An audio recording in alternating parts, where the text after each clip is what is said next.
Welcome back. Now we are joined by senior advocate and a leader of the BJP, Mr. Mahesh Jethmalani. Very good afternoon to you, sir, if you are getting me. If I could begin by asking you, was there some way in which the loftiness of the occasion could have been retrieved in terms of making an outreach to the opposition, or was it just a complete breakdown and that the opposition was absolutely irresponsible and intransigent and was not willing to listen? Well, I think an outreach attempt was there on the part of the Prime Minister and even the Home Minister. They called upon them to, be part of the celebrations and the inauguration. But they were intransigent. The word you used, yes, they were absolutely intransigent. And in the end, the divide has become, so wide between the ruling party and the opposition that, they are going to basically now, particularly leading up to the electoral year, going to not cooperate with the government at all. Anything is going to be partisan right now.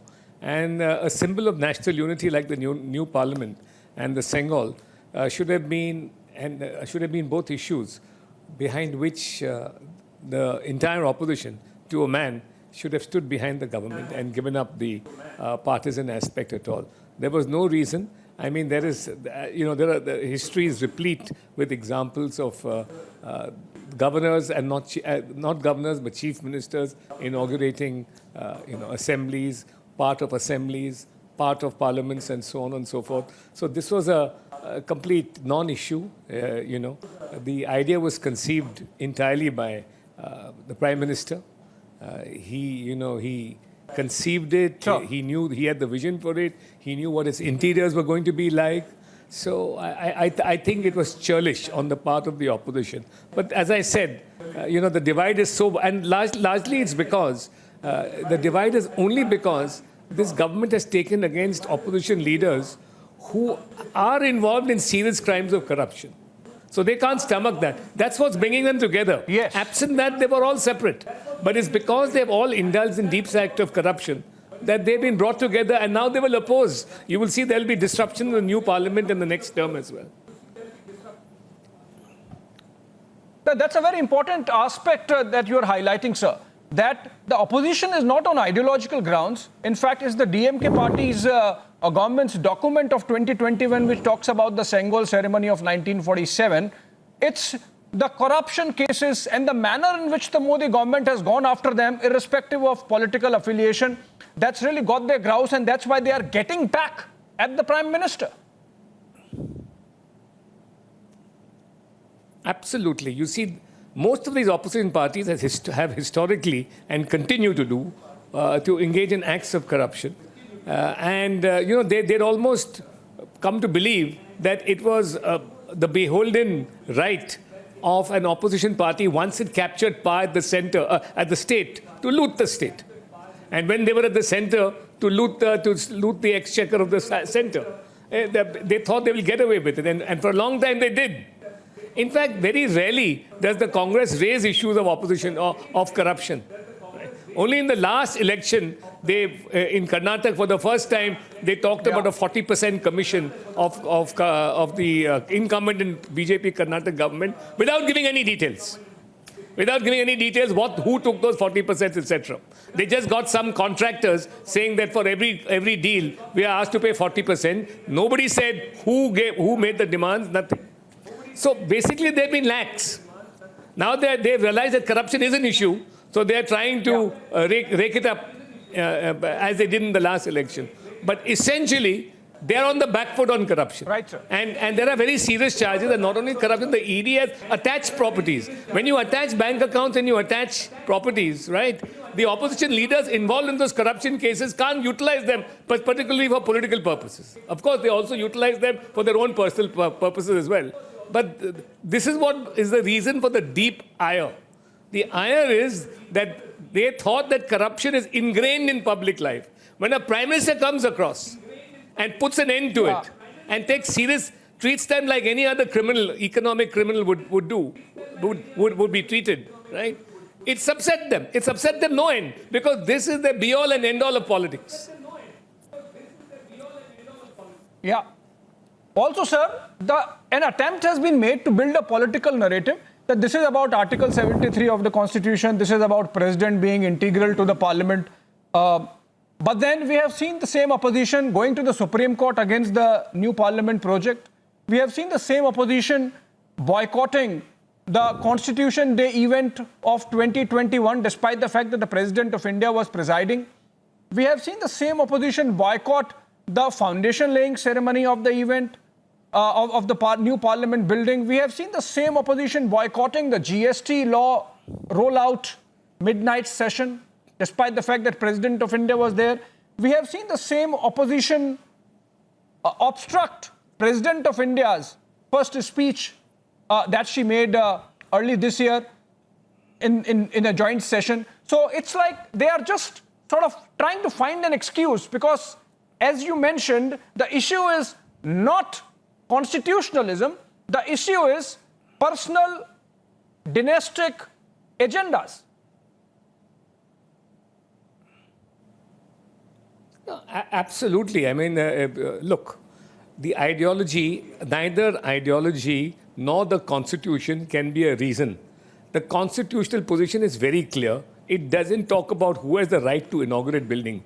At the moment, you can say that it's some kind of protocol. At the most, the opposition case can be that it's some kind of protocol. There's no law that mandates that the inauguration of a new parliamentary building or any other government building shall be done by the nominal head of government or the ceremonial head of government, which is the president of the governor or the lieutenant governor, as the case might be. Right? There's no law which says that, right?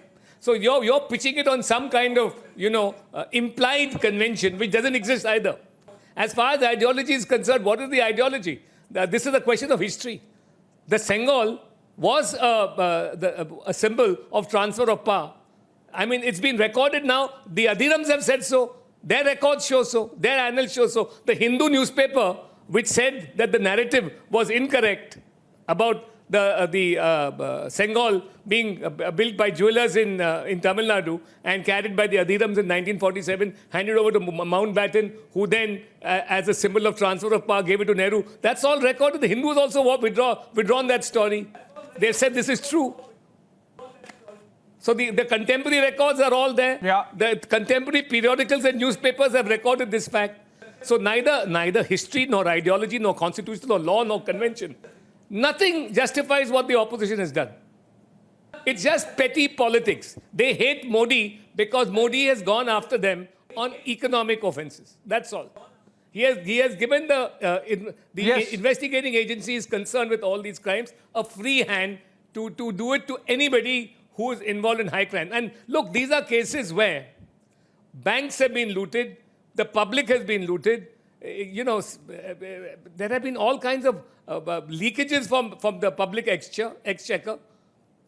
Funds meant for the welfare funds monies have been siphoned off. So why you would do it to any businessman? Why wouldn't you do it to a politician? These people have stopped being treated. The opposition leaders who are involved in these mammoth acts of corruption have ceased to be trustees of public money. They think public money, they are the beneficiaries.